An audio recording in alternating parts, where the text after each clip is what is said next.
Hi guys, forgive me if yung medyo pause ang voice ko kasi I'm just coming off a cold, but I'm here in SMX attending Cosplay Matsuri.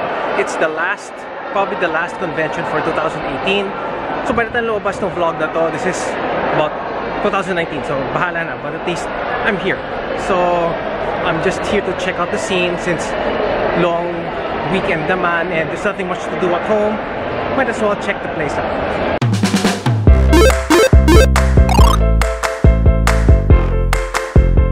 First of all, I'm a big comic book geek, but anime has always been a second close fandom of mine. So going to these conventions is nothing unfamiliar naman sa akin. I've attended cons like this in the past, but mas nasanay ako going to a lot of comic book related conventions. And just like comic conventions, as you could see, or any other pop culture convention for that matter, there are lots of cosplayers flying the corridors as if, you know, being in costume is just normal. And sometimes may makita ka mga people setting up or dressing up in their costumes in coffee shops or magkadalasan sa mga restroom ng convention center. I would have to admit, iba costumes dito, hindi ko na alam kung sino sila. So that shows how tito I am. So yung mga anime na alam ko, it's always been around Ghost in the Shell, Ranma, Akazuki Cha-Cha, or even Ghost Fighter for that matter. So yung mga alam ko na anime, Macross, Evangelion, yung mga ganun. So ibang titles are new to me, so tito levels talaga to. But I'm here to discover and have fun. And of course, any pop culture event is still fun to go to.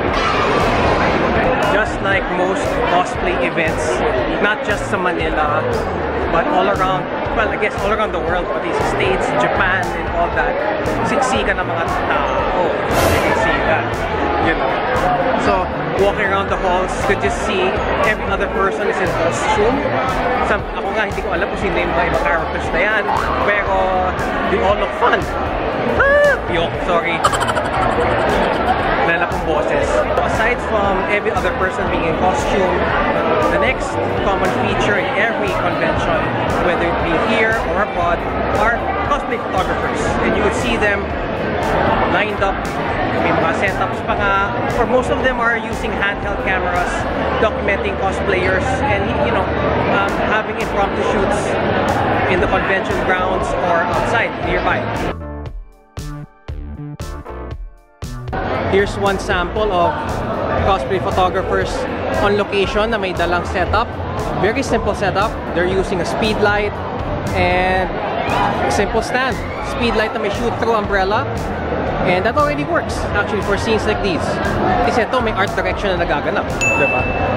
I'm here with fellow cosplay photographers, Rain and Vaughn. Say hi, guys. Ayan. So, guys, tanong ko lang, paano nyo napili itong area na to? Ba't dito kayo shoot? So, because of yung sa ambient light na tumatama. Tama, kasi maganda yung bagsak ng ilaw dito eh. Bagsak ng ilaw dito, sir. Maganda yung area, walang masyadong tao sa likod. Kasi ito na yung dulo eh. Ito yung dulo, pero ito na yung dulo ng event. So, binarikita nila, di ba? Ayan. So, paano nyo ini-invite yung mga cosplayers naman mag-shoot sa inyo? Nilalapitan lang namin siya, tapos ini-invite namin sila dito. Okay. Tapos mas madalas yung mga friend namin cosplayer. Okay. Okay, tanong ko lang, paano yung pwesto? Like, kanya-kanya bang pwesto to or territory to? Mas biglang naglagay kayo ng ilaw sa inyo ng lugar na to? Hindi naman, sir. Nag-share naman din kami. Yung iba dito sila nag-share. Meron lang kami mga available lights lang din kami. Nahulog! Sayang. Anyway. Ayun, okay. How long do you guys stay here? Tapos umiikot-ikot ba kayo? Or kung may nahanap na kayong lugar, yun na yun? Stay here. Then, we're roaming around to find a decent cosplayer. Okay. Ano setup nyo? Like, kasi of course, nandito, dapat portable kayo, madaling umalis, madaling lumipat. So, ano usual ginagamit nyo? Ilaw-wise, ano ginagamit nyo? Flash, portable flash, like there. Bounce. At saka ano, gusto nakikita ko mga payong, favorite shoot-through umbrella dahil madaling tanggalin, madaling kabit at pampalambot ng ilaw agad. Pinakamabilis po namin nagagawa is yung bounce sa ceiling. Bounce sa ceiling? Oh, okay. Okay. Galing. Ayun, so ikot-ikot pa guys, but quick tips on how to deploy quickly sa isang convention. And a couple of more cosplay photographers in the area. Say hi guys! Are you yourselves, are you fans of any comic book fighter? Actually, what's on here? Okay.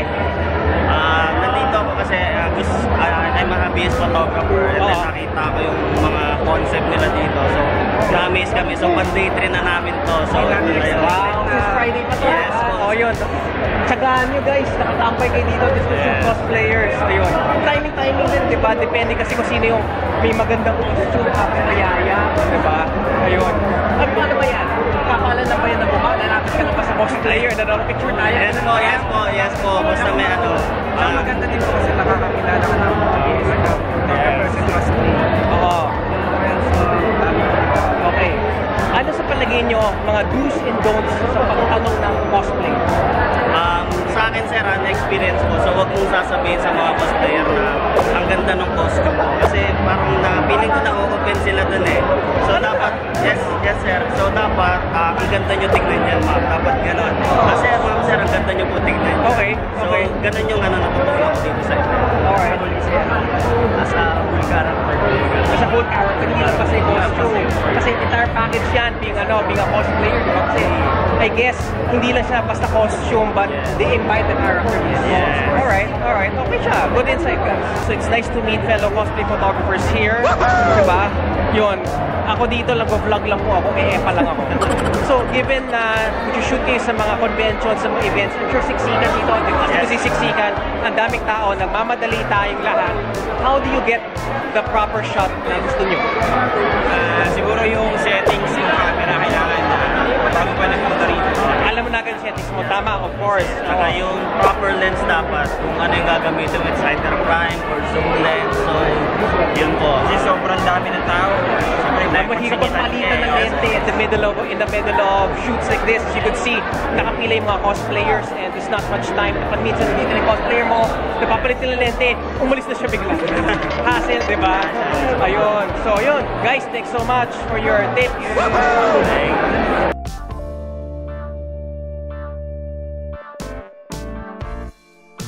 Alam ko, anime convention siya, but every now and then may makikita kang war machine. Oh, may pang western cosplay sa mga anime conventions na gano'n. I was waiting to go to the fourth one. Diba? So, ayun siya. So, any form of fandom is fandom, no matter what character you take on, who gives a yeah. I actually haven't gone inside the convention grounds pa mismo. Sa labas pa lang to. Sa labas pa lang actually madami na nangyayari. So even if you don't get a ticket, you'd still get to see a lot of stuff going on. But of course, if you wanna see the booths, see the events, go inside.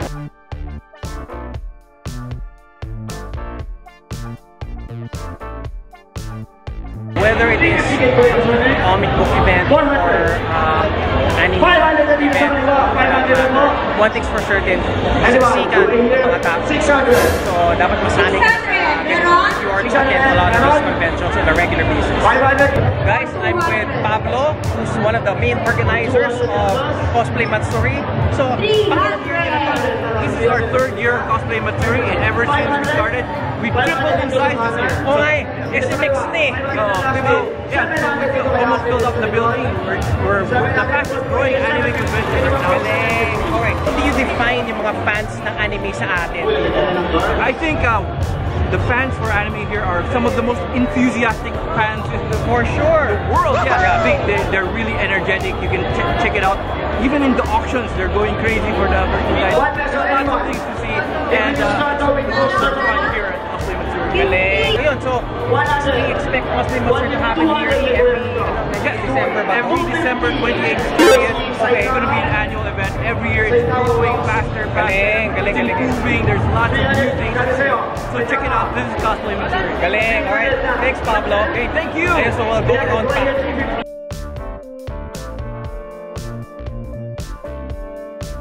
Also, a common fixture in most of these conventions are the shops. So if you're the type who likes to have or who likes to collect costly trinkets, toys, merchandise, such is the place for you. And if you're a big anime fan, I'm sure butas wallet to. Diba? So, pecha de peligro. There are lots of items for sale. Anything that's fan-made or officially made, depending on your fancy. A lot of the common things that you'd find are prints, pins, stickers, posters, keychains, and lots of little trinkets that reminds you of your favorite title. Okay, this is weird. Ba't may picture ni Putin dito? That is weird. Pikachu! Na macho! Okay, si Macho Pikachu. Oh, yun. Oh, diba? Paano mo na... Hindi ka mo nalalamig? Latex ko eh. Wow! Oh my God! Good luck na lang talaga pagtanggal mamaya niyan. Ganun ba? Sige. Bakit mo naman napili si Pikachu? Kasi ito pinakamura, low budget cosplay ako eh. Tama naman. 200 pesos sa hardware store. Panalo. Brush. Yun lang yun. Oh, thanks, man.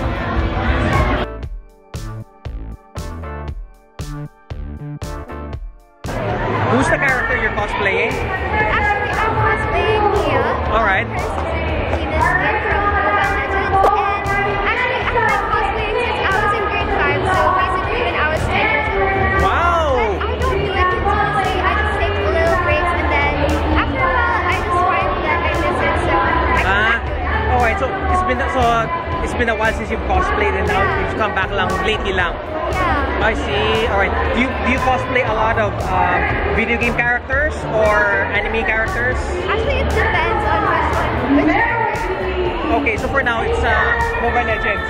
Yeah. Kasi do you play Mobile Legends? Yeah, I'm addicted to it. Ayun, there you go. So one sure sign of cosplay is you gotta be a fan of it. Alright. Who are you cosplaying? Kamen Rider build. Nice. And how long have you been cosplaying? I don't remember. Oh my God. Okay. Hindi mo mainit yan. Super. But I'm dying.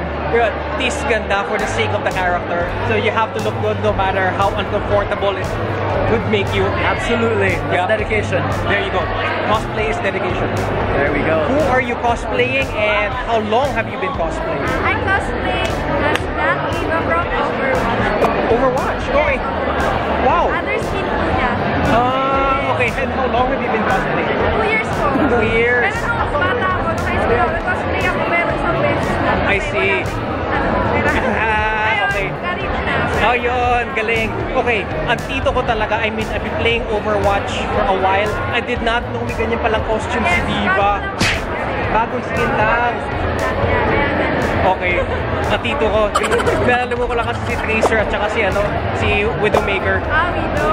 Oh, diba? Sniper. Sniper, kaya halata, ako pumatay. Diba? Ayun. Thank you, dear. Thank you po. Who are you cosplaying and how long have you cosplayed? I'm cosplaying Whis from Dragon Ball Super. Okay. He's an angel of the Universe 7. Okay. And how long have you been cosplaying? 12 years, I think. 12 years veteran! Oh my God! No, it hasn't been long. It hasn't been long. I'm veteran. I'm still learning. An avid fan. I've been a Dragon Ball Z fan myself, but I haven't really caught on much of the anime. Pero, well, halatang ang tito ko, diba? Kasi hindi na ako familiar. My God. But I know Dragon Ball. Kailan na-introduce yung character mo sa Dragon Ball? Yung Dragon Ball Super na. Sa Dragon Ball Super. Okay. Cool. Alright. Thanks, man. Ayun guys, that's it for me here at Cosplay Matsuri. Please hit like if you like this vlog, comment below if you have any questions about the events that's happening around, anything about cosplay and cosplay photography. I will try to answer them as best as I can. And please subscribe to my channel for more videos on pop culture and cosplay.